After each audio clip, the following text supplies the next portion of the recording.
It's Wednesday, May 27th. I'm Lucie Steiner. And I'm Sam Seder. Which of these stories will you be talking about today? Minneapolis police killed George Floyd, an unarmed black man, in a horrific incident captured on video Monday night, which shows an officer kneeling on Floyd's neck as he struggles to breathe. Widespread protests broke out across the Twin Cities on Tuesday night, which law enforcement responded to with more violence, firing tear gas and rubber bullets into the crowd. Meanwhile, Amazon's high-powered PR unit sent out a pre-prepared script and news package to local stations across the country, and at least 11 of them fell for it. And lastly, President Trump launches into a conspiracy theory that MSNBC host Joe Scarborough killed a staff member while he was a congressman, and Twitter made the weakest possible response despite the pleas of the staffer's surviving husband. You are listening to Majority FM's AM Quickie, and these are the stories you need to know. The Twin Cities area of Minnesota erupted on Tuesday night following the tragic killing of an unarmed black man by police the previous day. On Monday night, Minneapolis police officer Derek Chauvin killed George Floyd after kneeling on his neck for several minutes, all of which was captured on video by a bystander. According to the Minneapolis Star-Tribune, Chauvin had previously been involved in multiple shootings over his 19-year career, wounding a suspect in one. Minneapolis Mayor Jacob Frey said on Tuesday afternoon that Chauvin and 3 other officers who were on the scene of Floyd's death had been fired.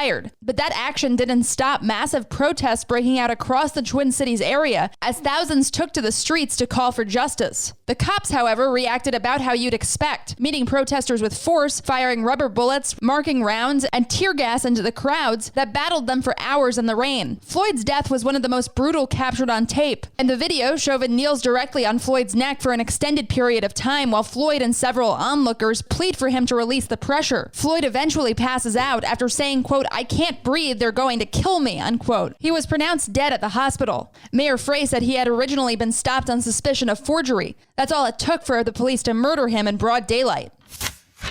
Amazon's PR machine has kicked into overdrive during the coronavirus crisis, in large part due to the fact that it's fired organizers within its ranks left and right after neglecting its already oppressed workforce. While diligent reporting by Vice News, The New York Times, and others has held Amazon's feet to the fire, other outlets aren't doing so great. On Sunday, Amazon sent around a prepared news segment specifically crafted to show the company in the best possible light. Most reporters, like Zach Rail at Oklahoma City's ABC affiliate KOCO, who first publicized the pitch on Twitter, brushed it off. Rail, for example, instead asked Amazon to let journalists into the facility to do a story for themselves. But reporting by Courier Newsroom found that at least 11 stations across the country fell for the obvious PR job and ran the story exactly as Amazon scripted it, with anchors repeating the spokesperson provided lines verbatim. The story is a troubling reminder of what our media could look like if corporations are allowed to completely control the conversation. There's already a shortage of critical reporting in the country, and even the best funded outlets often fall in line with what's comfortable for the various powers that be. It's just usually not this obvious. Hey, Majority.fm's AM Quickie is fueled by JustCoffee.coop. Just Coffee is a worker-owned coffee roaster based in Madison, Wisconsin, that has sponsored the Majority Report for nearly a decade. Check out their collection of fair trade roasts, including our own Majority Report blend, and regardless of what you order, receive 10% off of your order when you use the code MAJORITY at checkout. All shipping, of course, is free. That's coupon code MAJORITY at justcoffee.coop.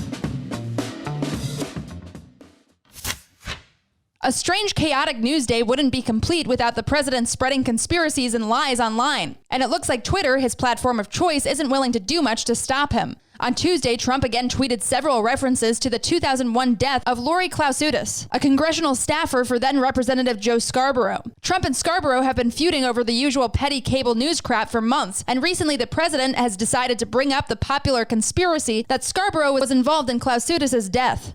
In a letter published to the New York Times, Klausutis' husband pled for Twitter CEO Jack Dorsey to delete Trump's tweets about the conspiracy. In response, a company spokesman mustered a pitiful response, expressing some token of sympathy and saying, quote, "We've been working on expanding existing product features and policies so we can more effectively address things like this going forward," unquote. That means effectively nothing, obviously, but the company did take one concrete step. Late into Tuesday afternoon, it attached 2 advisory tags to Trump's tweets, not the ones about Klausutis, but instead Trump's lies about vote by mail. The tags merely redirect users to Twitter's news page for vote by mail stories and urge them to, quote, "get the facts." Great job, everyone. They fixed it.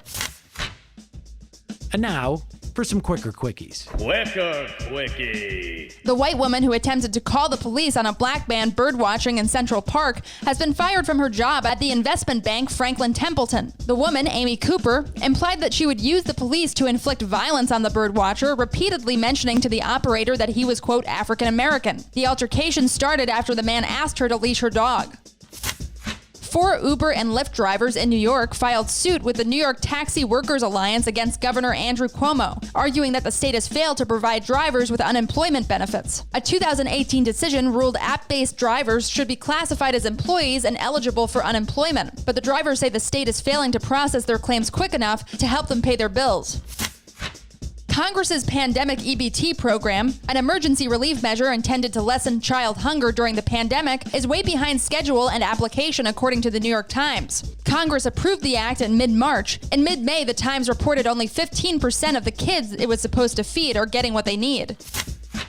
And finally, the Trump Justice Department is closing insider trading investigations into 3 U.S. senators previously caught trading stock that they may have had advanced tips on due to their position in congressional committees. The only one still under investigation is GOP Senator Richard Burr, the former head of the Senate Intelligence Committee. But the other 3 appear to be getting off scot-free. Funny how that works. Quicker Quickie.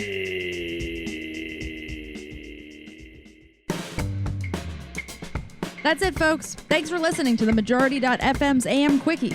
Sam? Thank you, Lucie. Tune into the Majority Report live today at noon, folks, or later, wherever your podcasts are found.